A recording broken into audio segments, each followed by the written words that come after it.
and we have to really escalate the noise we make so that we'll be heard.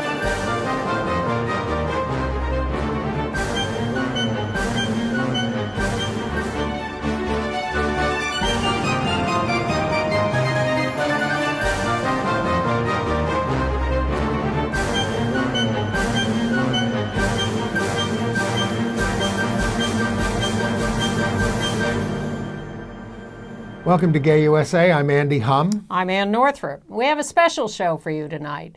A few months ago, the Logo channel aired a documentary called Quiet Heroes about a lesbian doctor in Utah who was very early in taking care of HIV/AIDS patients in the early 80s. She talks about stigma, she talks about treatment, she talks about the people. It's very moving.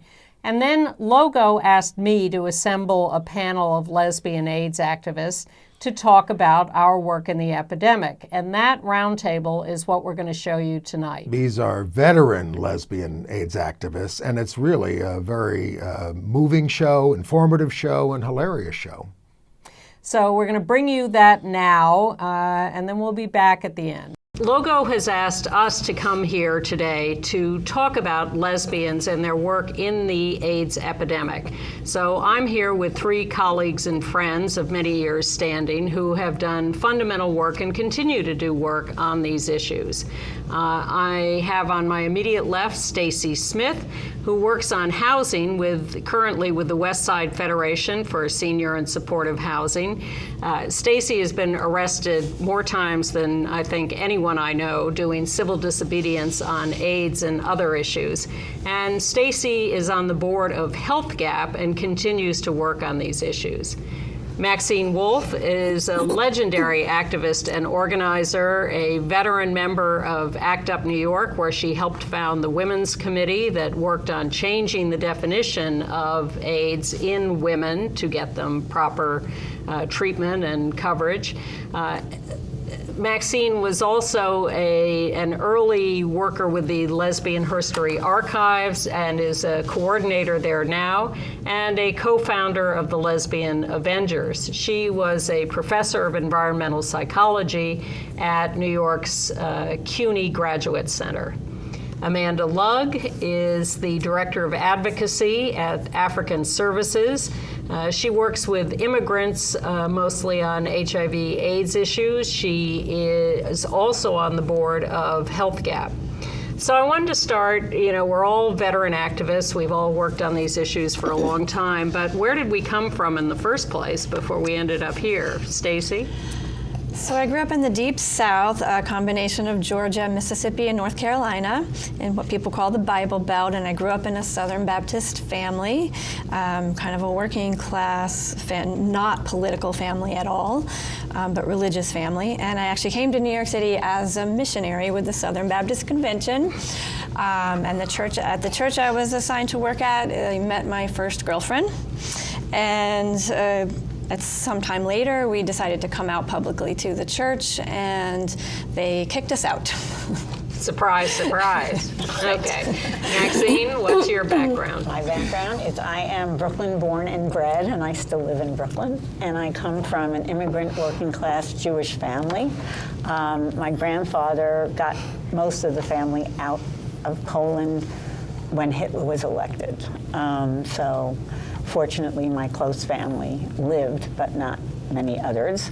My family was not political at all, but there are two things I remember that sort of pointed me in a direction, even though I don't think that either person thought they would. One was my mother saying, when I asked her if she was voting in the Adlai-Stevenson election, "No, I'm not voting.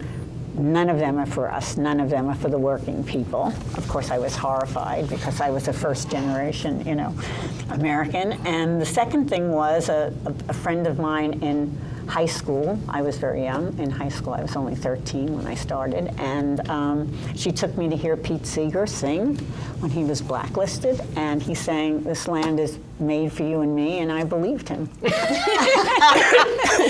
You're an easy mark. That's it, I am. That's great.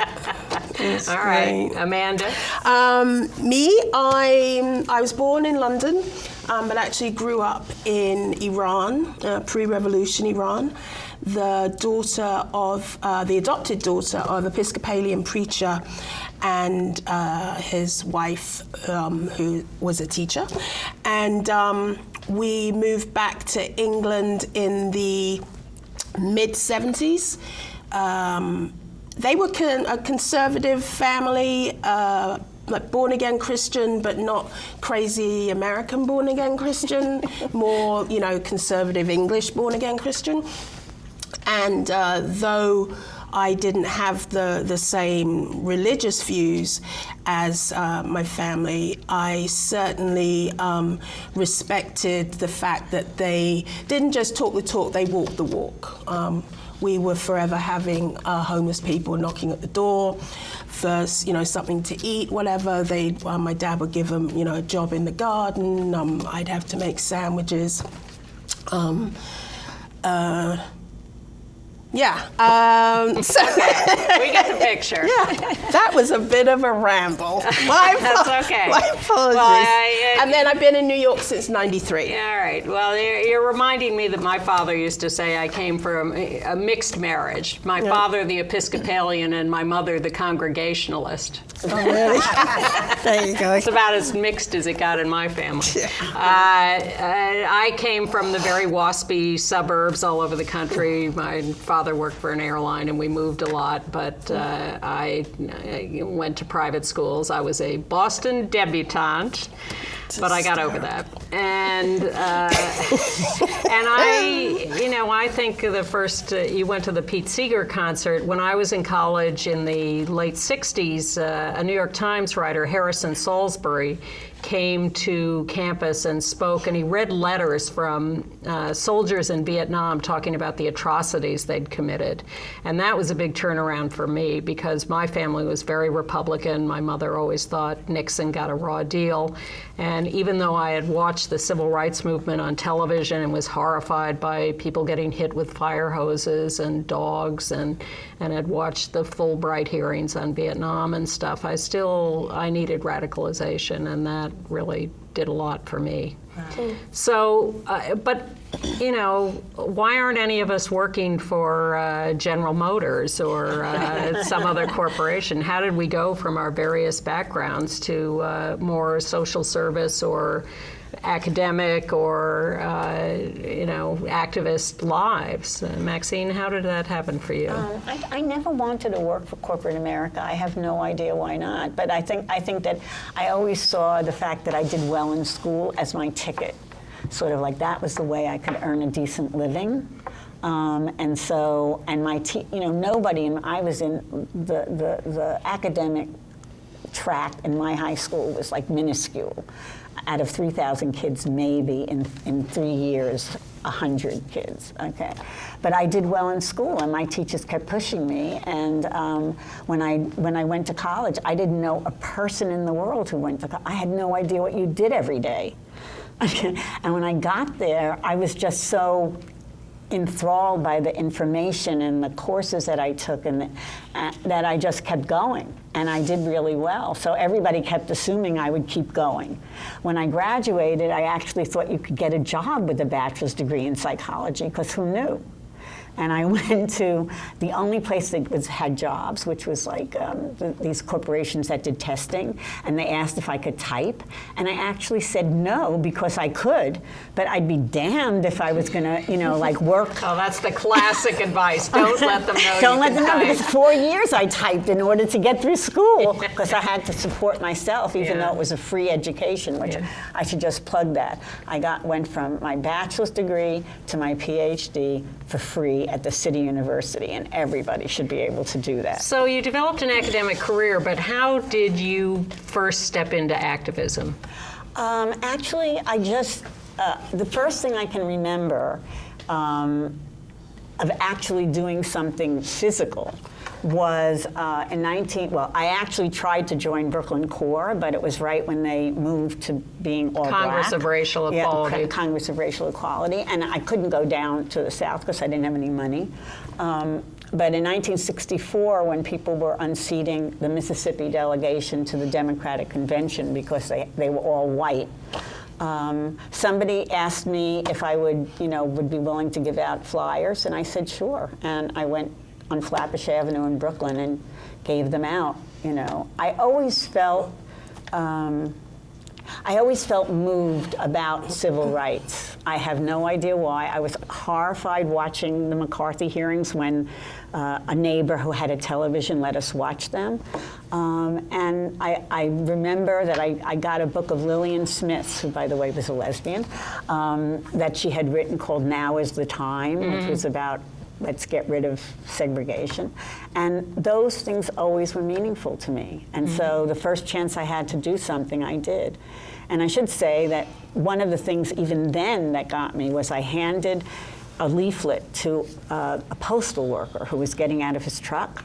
And I said to him, this is to unseat the Mississippi delegation. And he said, no, he wouldn't do it. And I said, why not? And he said, McCarthy is not dead. This was 1964. Wow. So I just kept going from there. Okay. Stacy? Well, despite the atrocities of the religious right, I think the religion left me with a strong sense of some social justice values that I had always grown up with. And that, combined with some of my own personal adversities in life, I think led me to really want to commit to working on social justice. I don't think I ever considered going into some other corporate kind of life. So when I got kicked out of the church, I still knew that I wanted to work on social justice. I needed to just find a different way to do that. And that way became activism and social work school and some other things. Okay. So it really was the upbringing of social justice in the church that got you, that continued a path to activism for you. Yeah, I think so. I think the church taught me to be non-judgmental, even though they're very judgmental. Height of irony. Yeah. Amanda?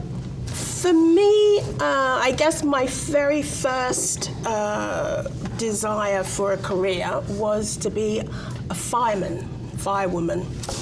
And this was also my first interaction with sex discrimination. When my career counselor at high school, sat me down and said, what do you want to be?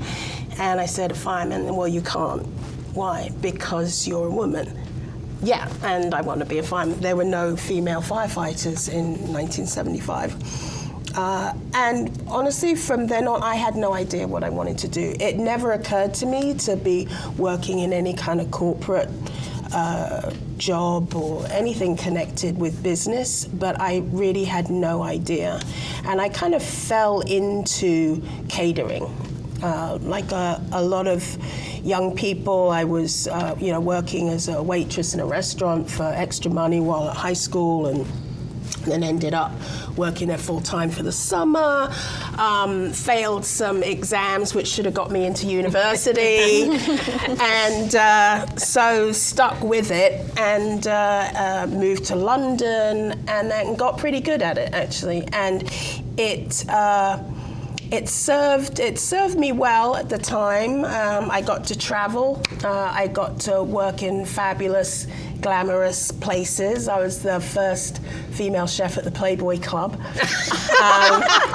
I'm very proud of. As glamorous? Very proud of. Well, it was fabulous because there was no changing rooms for female chefs because I was the first one, so I had to share changing rooms with the bunnies. Oh dear, what a shame. Never mind. I'm changing my mind. I'm applying for that job right now. I used to get Playboy magazine with our monthly paycheck. So yeah, Hugh Hefner was my boss at one point. You learn so much. Yeah, right? Having these conversations. Yeah. And I honestly did not know what I wanted to do until I moved to New York City, and it found me. My work found me. Can you be any more specific about that? HIV, working in HIV. I arrived in February of 1993, originally for 6 months, just transferring with my job as a chef to a restaurant here in New York. And I immediately fell in love with New York and one of the waitresses, and so stayed. It's an old story. Yeah, right. But really, when I came to New York, HIV and the AIDS epidemic really hit me for the first time. And being as I was living in the East Village, partying in either the, never going above 14th Street, I felt, to me, it was like the land of the walking dead. I just had it in my face, and I couldn't believe, like coming from London then, we had, and still don't have the same size epidemic in England as here in the US. But New York City, then the epicenter, as it still is today, of the epidemic was very, very real to me. And so I thought, well, I need to do something. I'm a lesbian. I need to do it. All right, well, Right? hold that thought for a moment. Gotta fix this. All right, yeah, I'll just round out the... Sure, you wanted to be a firefighter. Yeah, Why right? not? Yeah. I wanted to be a journalist. That was, as I grew up, particularly going to college at the height of the Vietnam War and watching the coverage. It was a golden age of journalism, and it was one of the small windows we've since discovered when journalists could tell some truths and put the war on television raw and talk about atrocities. And there were a lot of women correspondents, both print and TV at the time, so I had some real role models there, Gloria Emerson at the Times, or a ton of others. And journalism just really grabbed me, because I like to watch TV, and I watched a lot of news, and so that all made sense to me. So I did find jobs in journalism out of college, and I was very ambitious to have a big career in journalism. But meanwhile, I was marching against the Vietnam War. I was involved in the second wave rebirth of feminism in the early 70s. I was in that first Women's March down Fifth Avenue in August of 1970. I worked on the first issue of Ms. Magazine and wrote for them somewhat. It's a longer story that we won't go into here, but I was dabbling in activism at the time while wanting a big career. And then when I got fed up with journalism and quit my job at CBS News in 1987, and ended up totally accidentally, without any real intention, taking a job as an AIDS educator to teenagers around New York City by working for the Hetrick Martin Institute for Lesbian and Gay Youth and the Harvey Milk High School, and then stumbling into ACT UP, I made some important connections about the politics of that. But before I go on about that, Stacey, how did you get into AIDS work? Well, I kind of stumbled into ACT UP a little bit too. I started out after I came out wanting to get involved in the LGBTQ community, but I did it from more of a social aspect. And I started volunteering for some groups at the center. I volunteered for AVP. And I was the Anti-Violence Project. And I was volunteering for this committee at the center that met on Monday nights. And in order to get to the room where the meeting was, I had to walk through the room where ACT UP was meeting. So every Monday I would walk through this meeting and I would hear these little snippets of people talking about like whatever action they had done the previous week and whatever else was going on. And so that was kind of my first exposure to ACT UP, just these little snippets. And then at the same time, I was going to social work school, and then when I finished social work school, I worked through this housing organization that began to develop an AIDS housing congregate facility. And so I got involved with that at work, and then later became the director of that, which I did for the next 18 years. But I decided, at that point, I had gone to some big, giant marches, but other than that, like I went to the '93 March on Washington, but I hadn't done any real activism aside from like attending a giant march. But I decided that I didn't want to just, I didn't want to work in AIDS services only without also being part of the policy changes that needed to happen. So I wanted to get involved in activism as well. And so I kind of had remembered all those ACT UP snippets and went and got involved at that point. And Maxine, what drew you to AIDS and AIDS activism? Well, actually, I had done a lot of organizing in the 70s and early 80s, and most of it was either on the left or it was with women's groups, and worked a coalition for abortion rights and against sterilization abuse, reproductive rights national network. So I was doing a lot of different kinds of activism. And then when the crisis hit, I had actually been doing stuff with a mixed group of lesbian and gay male socialists called CRASH, Coalition Against Racism, Anti-Semitism, Sexism, and Heterosexism. Oh, right. I had started going to the Lesbian History Archives in the beginning of the 80s, like 84, because every other group that I was part of had fallen apart, like the Reagan moment killed a lot of things, okay? And I just needed some place to do activism. I didn't specifically, had not specifically been doing very much lesbian and gay activism. I still always feel that there's like a world that needs changing that we fit into, but it's not the only thing. So I went to meetings of GLAAD, I went and Gay and Lesbian Alliance Against Defamation. I went to some of the early meetings, and it really turned me off because it was very top down, which was not my idea of how to organize.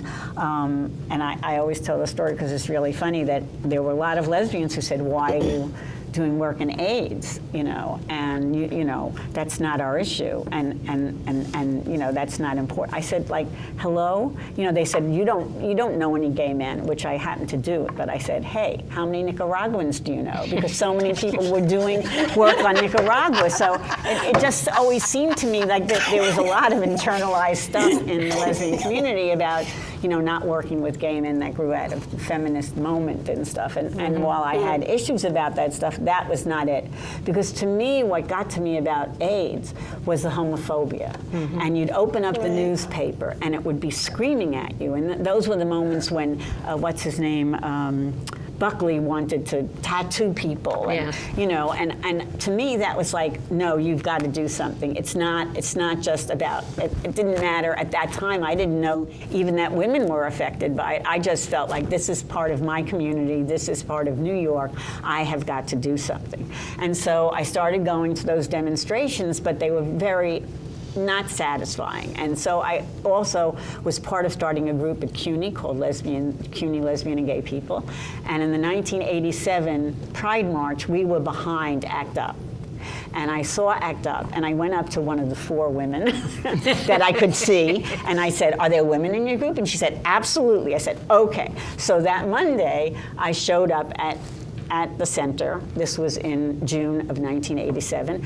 They started in March, and I looked in the room, and there were like 400 gay men and 4 visible women, and I didn't care. I sat down, and people were so willing to do anything.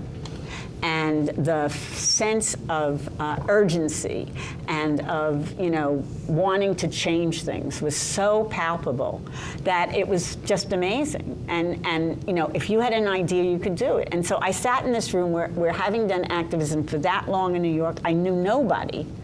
Okay, and I said, I stood up at one meeting and said something, and that was it. Everybody said, "Oh, okay," So there I was, in the midst of it. Yeah, and I had gone from journalism to working for Hetrick Martin, and my job was to be an AIDS educator and to teenagers, which was terrifying to me because I didn't think I knew enough when I started, but they sent me to classes to learn about sex education and about AIDS at GMHC and at the City Department of Health. And Hetrick Martin was a high school. Both the Harvey Milk High School within the agency, but it was a social service agency that had after-school programs and all sorts of things, and an education department that had a contract from the city to do AIDS education around the city. So so I would go with a male partner to a school. We'd do 5 classes in a row, and I can't even say some of the things that the kids would say to us. But we learned very quickly that one of the big reasons for resistance to AIDS education was homophobia. So we quickly developed also a homophobia class where I'd go into classrooms, hi, I'm your local lesbian, let's talk about it, ask me anything. And that was just fascinating. You know, Dr. Reese in the documentary Quiet Heroes talks about how, what does she say? She says AIDS saved her life, I think. And that she got into it because it was an interesting mystery. And it was absolutely fascinating to be close to the epidemic and see what was going on. And in the midst of this work I was doing, very quickly, I got invited to the War Conference in Virginia Conference Center that was a gathering of about 200 LGBT leaders from around the country. And I was only invited because I was working with some of these people at Hedrick Martin. And people got up at that conference and talked about ACT UP. And I thought, oh my God, I better go check this out. And I walked into the room, and it was like I had come home. The first minute I was there, it was idiosyncratic, cranky individuals who were angry and creative and funny and wanted to do this work out in the streets. And it took me, I had been a little out in the streets for the feminist movement and for Vietnam. And so this was an opportunity to get back out in the streets, to have a voice, and to do it within my community. So that was like the extra added attraction. And the freedom of being a direct action activist, of working with people on an equal basis in a completely democratic organization, no top-down hierarchy, and to be able to formulate what you wanted to do and go out and do it and challenge things on a direct basis was just so compelling and so satisfying. That it really, really appealed to me. And I remember the first time I got arrested, you were a leader of that thing. It was like the first anniversary Wall Street action. Yeah. I'd only been there for about a month. And I thought, and you know, getting arrested, I'd never been arrested.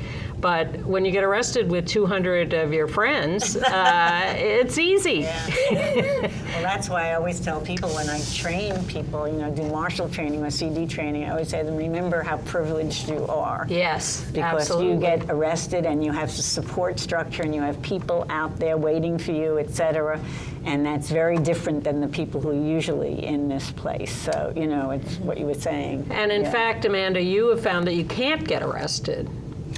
Yes, yes. If I can just go back to how Sure. I got involved in the activism. When I came from, or just before I left England, I was involved in LGBT activism. Right.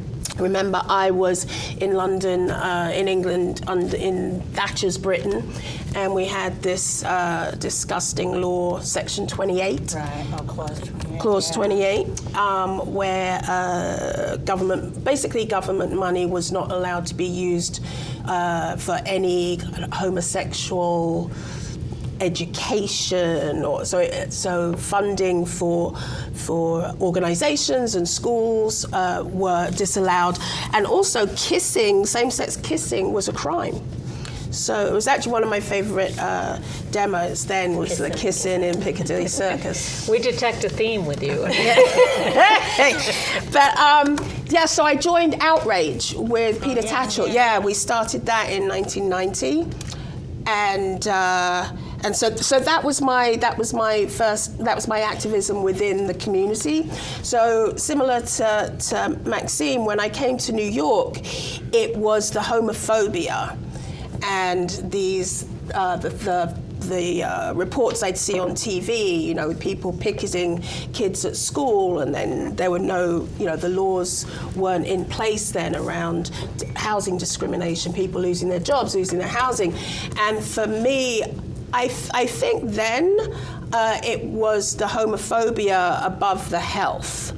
It was, yeah, and that's why, yeah, I think that's why I got involved. Stacy, why have you been arrested so much? There's probably a lot of answers to that question. But I too originally got involved more in LGBT activism, other than, not necessarily AIDS-specific activism, but I didn't really see it as separate. I got involved in an organization called Fed Up Queers that I was part of starting, and I got involved in the fight against the St. Patrick's Day Parade, or the fight to be able to march in the St. Patrick's Day Parade, and a lot of my arrests came from that year after year. And then there was definitely a span of a couple of years where it was maybe once a month getting arrested through Fed Up Queers. But I never saw a separation of like lesbians from gay men. It was just, this was part of my community. AIDS was always part of my community that I had come to, that I had come out in. And, maybe I'm a generation or a little bit younger than you, so I kind of maybe missed that 70s feminist kind of thing. So when I first went to ACT UP, there were a lot of women. I saw a lot of like really strong women who were leading a lot of the activism. Yeah, well, when one of the things that I always tell people is they always write and they say it was all gay men, but it wasn't, and more women started coming as women became visible, and women were clearly the leaders. Okay, we did the CD training, we did the logistics, we organized civil disobedience. We did the logistics, like how to do this action, where should you go, what should you do, the marshalling training. Well, my contention was always that the reason it was perfectly easy to be in that room as a lesbian was that it was the one room where men were actually asking for direction and training from us, and so that was quite comfortable. Well, the way that when I first came and there were so few women, I can't work in an organization without knowing people, so I started this thing called Dyke Dinners, which I still do once a year, and then we would do it on a fairly regular basis. But the first one I remember clearly, it was in my kitchen, and we sat around talking about why were we as a group of lesbians working in AIDS. And everybody had a different reason. I mean, like one woman's brother had HIV. One person had worked in an organization where a lot of the men had become infected. Other people just did it because they wanted to work on women in HIV, which I ended up doing a lot of work on, but was not my reason for coming. You helped put together this book. Yeah, this is the only book ever published by ACT UP. Women, AIDS, and Activism, and it grew out of the fact, which I would say, for Anne, one of the things that ACT UP did that I thought was amazing was to have teach-ins. So whenever there was an issue that we wanted to confront, we didn't just do ideology. We actually learned about how this thing functioned, we taught each other the basics of everything, like how were drugs approved, how did this happen, okay? And one of the things that we did was a teach-in on women and HIV, which was incredibly well attended by all of the men, and for that we put together actually a photocopied booklet which we sent all over the world, and eventually came to help us win the CDC campaign, because people in other countries knew what the issues were and it was affecting them as well. But we always did that. We wrote stuff. So from that we ended up doing this book.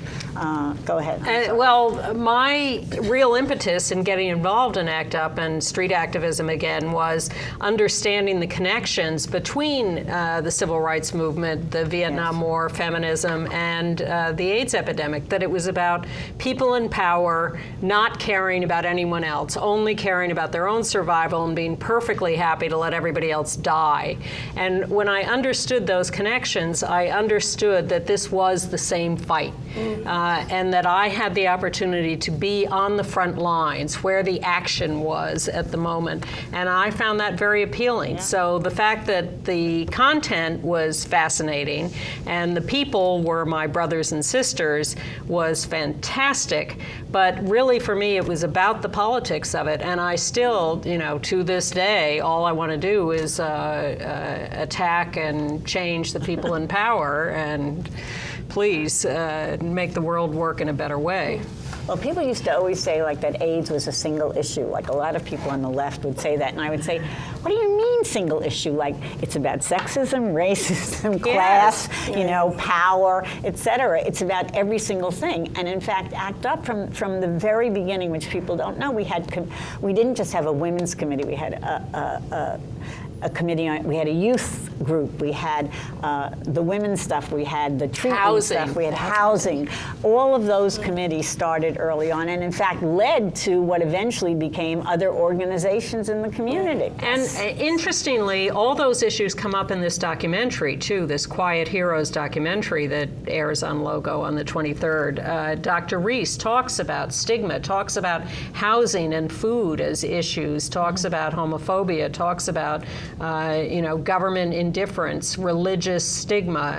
It's all right there. I used to say, like, I was one of those one-issue activists. If anyone asked me, I was either a gay activist or I was an AIDS activist. And I guess you could almost say that the epidemic helped me evolve as an activist. It was through HIV and AIDS that I could see, the intersectionality of all, these other issues.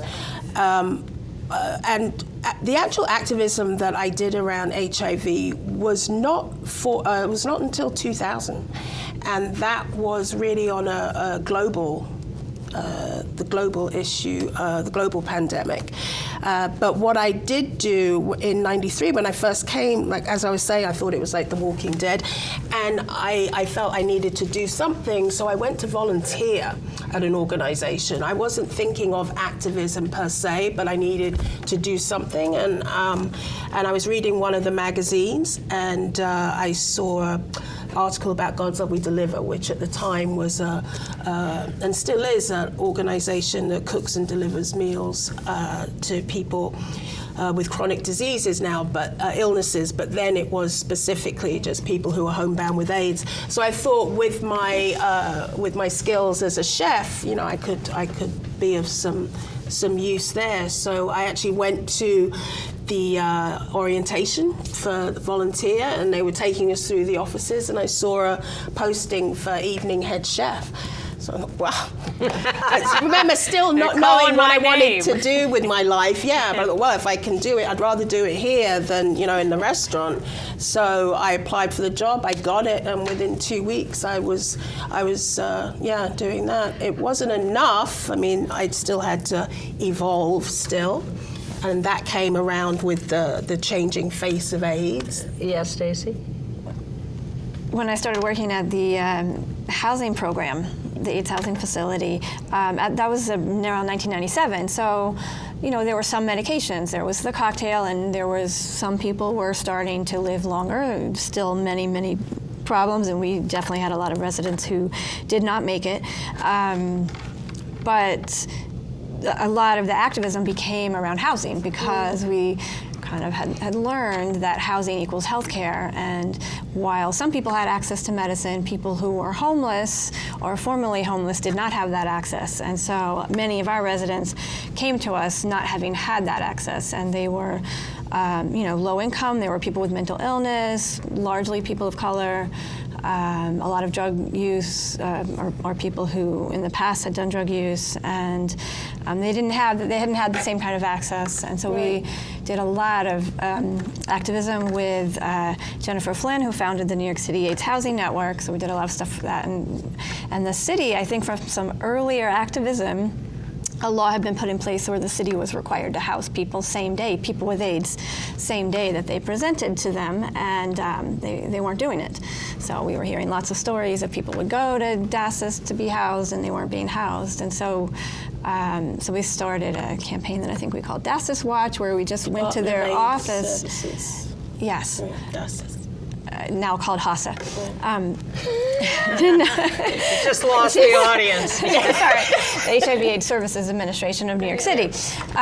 So we decided we would just go to their office, and every day we had, this campaign went on for probably close to a year, so at least 6 months to a year, where every day we went to their offices and said, we're not going to leave until you house every person who's walked through the door today. And we would follow them to make sure that housing was actually there, because sometimes we had discovered discovered it wasn't always there that they would send them to. And this went on for a while. Yeah, I did do those shifts with Bob Kohler. With Bob Kohler, who did a lot. He was there almost every night. All right, well, we could clearly go on for 6 or 7 days talking about this, but we don't have the time to do that. So let's do a quick round robin of a couple of questions. First, favorite action?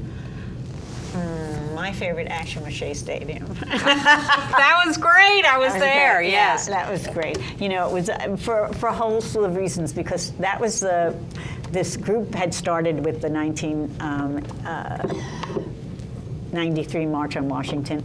No, maybe it was before then. Anyway, 87. It was Act Now, which was a coalition of AIDS activist groups across the country, and we had this little conference along with the march, and everybody said we should have like 9 days of action. So we had this, okay, and one was up in Harlem, and one was about kids, and one was about gay people, and we needed one about women. So that's when we formed the Women's Committee. And we met to talk about what were we gonna do. And we came up with all kinds of weird ideas, but two of the women, Rebecca Cole and this woman Kathy, they were both like incredible baseball fans. And Rebecca went, let's go to Shea Stadium, let's go to a baseball game. And we immediately like just played off one another and came up with all these slogans like no glove, no love, and don't balk at safer sex. And we were like there, okay? Yes. And so you had to present your action to the floor of ACT UP. Okay, so we get there, and I'm up there, and I'm presenting it, and I say we want to go to Shea Stadium, because we found out where there would be like the opening day that was relevant to that week, okay, and it was at Shea. So we said we wanted to go to Shea Stadium, and the room got deathly quiet, okay, like this room, like 400 men, okay, totally quiet. And then suddenly, like, some guy stands up and he goes like, well, you know, that's not really a very safe place to go, and, you know, they're going on, and I'm saying, no, lots of people go there, you know, kids go there, and these people go there, and that people go there, and finally, Ron Goldberg stood up at the back, and he raised his hand, and I called on him, and he said, okay, I am a closet baseball nut. And as soon as he said that, like all these men who like baseball started talking about baseball, okay? So we went, and it was an amazing thing. First of all, it was seen on television all over the United States. And we got tickets, like 60 in a bunch at the 3 parts of the stadium. And we made up these banners. Which huge banners. Thanks to Chris Leone, because we were gonna make up like placards, and he said, no, you just want banners, so that if nobody shows up, you can still hold them up. Okay, and we had these banners, and we decided that we would only unfurl them at the 7th inning stretch, so that we wouldn't interfere with the ball game. And we had these banners, and they said, act, like I said, don't balk at safer sex, you know, AIDS, strike out AIDS, and then the last one said AIDS kills women, and then one of them said silence equals death. And when it came up, we started holding them, people started waving them. We also put a notice on the LED board that said, welcome National Women in AIDS Day Committee, and we tried to get Shea Stadium to support what we were doing, and they wouldn't, but then they got this idea that we were going to, don't ask me how, that we were going to break up get out on the field during the game. So they called us, and Jerry Wells spoke to them, and they said, well, we Shea Stadium would like to help you. Okay, so they just didn't want us to do anything. They knew what ACT UP did. So they let us give out flyers at every entrance and condoms at every entrance. We gave out 10,000 flyers at that game, and all the flyers said, it was also baseball lingo. It said, AIDS is not a ball game, and then it had a scorecard, and it said, you know, how AIDS kills women and how many women get it and stuff, and it was perfect example, perfect amazing. Creativity. And I want to say that one of the things about that I want to point out also is not just the creativity, but that we always went to places that people did not go to who did activism up to that point. We never went to safe places. We always went anywhere where we thought that we could affect people, and we would take that risk. You know. Like the middle of 8th Avenue outside Madison Square Gardens. Or naked. St. Patrick's, yes, Yeah. naked, but got Naked yourselves action. in the New Yorker naked. Yes, we did. St. Patrick's Cathedral. I was never able to get arrested, my choice, for many years because I wasn't a citizen. I had a green card, but with the change in immigration laws in '96, it meant that if I was arrested, I could be deported. So I figured because it would be a political action, don't chance it. So I would always be the one doing the backup, the support. So when we had, I think one of my favorite actions was the naked action, the naked truth about AIDS. It was when George W. came and they had the Republican National Convention at Madison Square Gardens. And there were about a dozen people stripped naked, and we'd had stenciled Drop the debt. Drop the debt. AIDS, drugs now. AIDS, drugs now. And so again, I was doing support. It was a marvelous action. They stopped traffic for like half an hour up 8th Avenue. Even then, what was this, 2004? 2004, Right, yeah. the police were wearing gloves. They didn't we'd locked ourselves, or folks had locked themselves together, but the police did not want to touch naked bodies which had AIDS written on them. Plastic gloves or latex gloves. When they finally arrived, then they got them. But yeah, so I wasn't able to do it. But I did Richard, support for that action too. I do? wasn't going to get naked, but I was Richard, there. so Richard Avedon, he was doing a portfolio in the New Yorker at Yes. that time around the election, and they'd heard about it because we did make front page news on like the Daily News and all the Post. And so he asked for ACT UP to come into his studio and pose for this picture. And so everyone said, well, Amanda, there's no chance of arrest, so here's your chance. So I do have a naked spread by Richard Avedon In the New to my Yorker. resume. Very to nice. the New Yorker.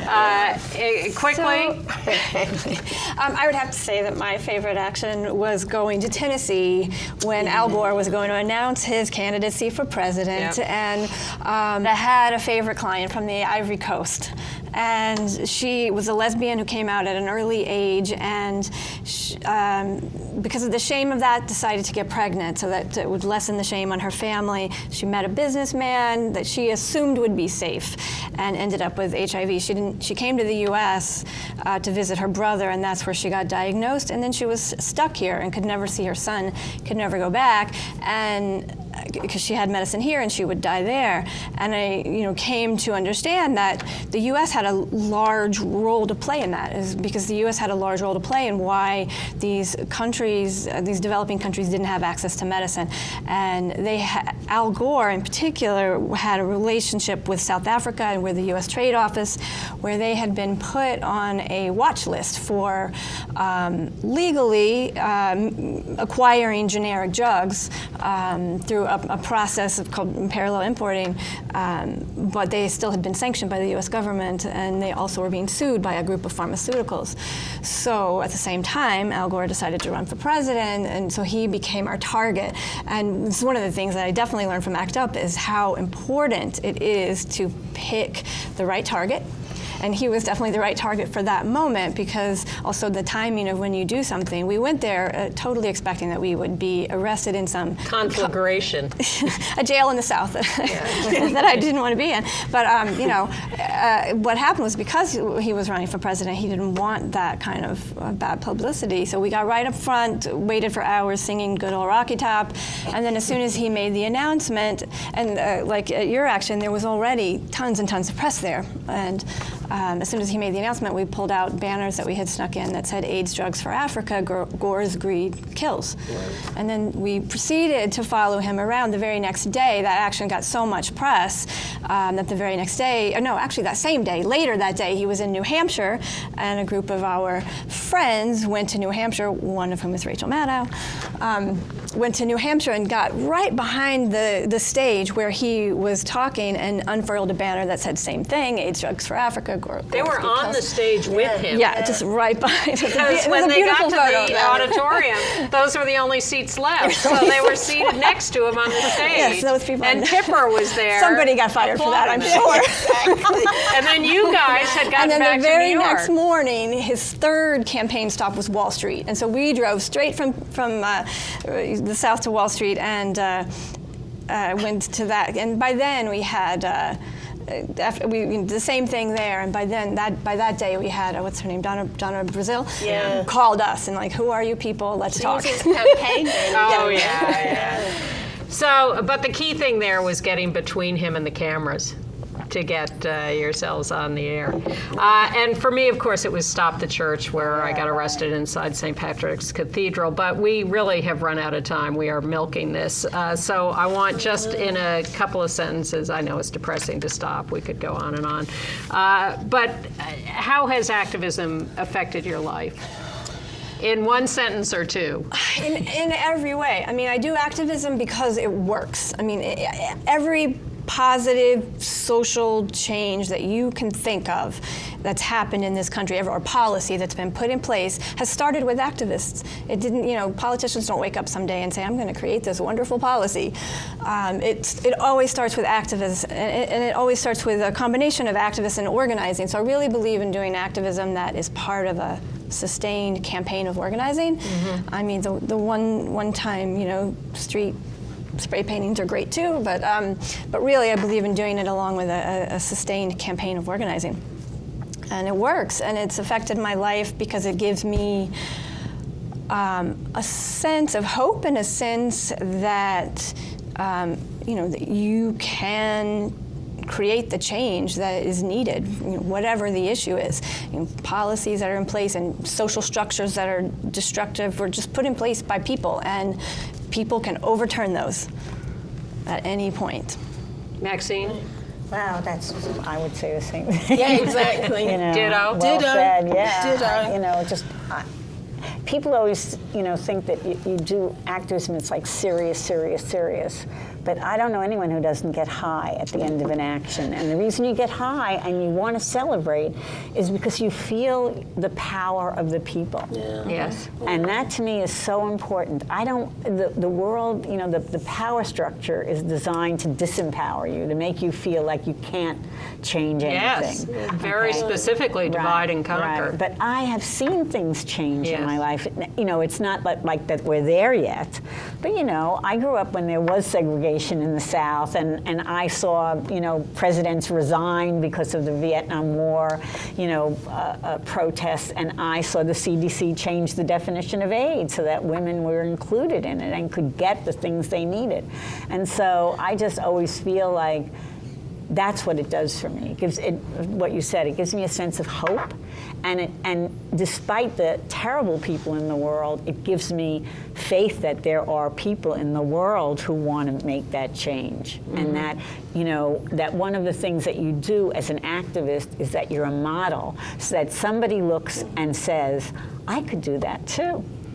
Yes. And that's the point. That's the point, is to pass it on. Yeah. Amanda? Ditto. I mean, it's given, not to sound flip or corny, but I'm going to sound flip and corny, it has given my life meaning. It's given my life the best friends that I have. Activists are the best people, present company accepted. And it's being able to see that change. We didn't get too much of a chance to talk about the global epidemic. But Part two. Yeah, part two, I guess. Yeah, but when you had the what was his name, Nastios, we called him Nastios, the U.S. was he State Department head under Bush? Saying how we couldn't give drugs to Africa because Tommy Thompson. No, it wasn't Tommy Thompson. It was the guy at USAID. Yeah, because Africans don't have watches, so they can't tell the time. Yeah. That was our elected government cabinet minister. Yes. And knowing that you were part of being able to to create the opportunity where drugs and affordable drugs were able to to be dispensed in the global South. That's pretty cool. That's pretty cool. Yeah, and I echo everything. Having worked at Good Morning America, at CBS News, I found it so much more interesting, so much more fun, so much more satisfying to get out in the streets with cranky activists who were it was so much more satisfying than doing any of that work. And I'd gone into that work because I thought I could make a difference by doing journalism. And I'm back in journalism. I've combined the journalism and the activism with my weekly TV show, Gay USA. You can find it online, if not on your local station. But yeah, I saw the civil rights movement change things, not completely. I saw 1 million people going to Washington, end the Vietnam War. I have seen what AIDS activists have done, and now I see women getting out into the streets spontaneously against the Trump administration, and people running for office, and people making the leap of faith to do activism. And it is, I can't be a greater evangelist for this. It is so great to do this kind of work, and so much better than so many other things that people do. And it really does make a difference, and you meet the greatest people. You do. I should say something also with Amanda. It also makes a difference worldwide. We are not alone, and even if you don't, I know that there were people who got our information about women and HIV in all these other countries who then pushed in their countries for things, so you're always being backed up. Everybody thinks you need the internet for that, but actually we did it without the internet. And people, it becomes a worldwide connector. Yeah. One of the most satisfying things for me, for doing my TV show for 22 years now every week, is watching the movements around the world. When I see Trinidad and Tobago has just had its first Pride March, or Moldova, or what's going on to fight Putin among gay people, it's stunning. Anyway, thank you all. Thank you, Stacey Smith. Thank you, Maxine Wolf. Thank you, Amanda Lugg. Too little time, too much content. But the work continues. The work continues, the fun continues, and for all of you, please watch Quiet Heroes on Logo on Thursday, August 23rd, 8 Eastern, 7 Central. It's a terrific documentary about the work of Dr. Kristen Reese and raises a lot of these same issues. Thank you for joining us, and get out in the streets. Well, thank you for that, Anne, and thank you, Maxine, and thank you, Amanda, and thank you, Stacey. They're terrific people, and it was a lot of fun for us to sit around and talk about what we've been through and where we came from. I learned a lot by talking to them about their backgrounds, some unexpected things. I hadn't known that Stacey came to New York to be an evangelical missionary. That was a hearty laugh. Yeah. Well, it's been a hell of a year, hasn't it, Anne? It certainly has, and we trudge on into the future with trepidation. With a Democratic Congress. Yes. Or a House of Representatives, anyway. Yes, and that could mean good news, but, anything can happen. Well, this is going to be the big year, Stonewall 50. Everybody renew their activism. We'll probably see you all at the Women's March in January. Yeah. And I really want to thank Logo for letting us run this roundtable. And you can see the documentary Quiet Heroes still online, so look for that. Happy New Year, everybody. And we'll see you next year.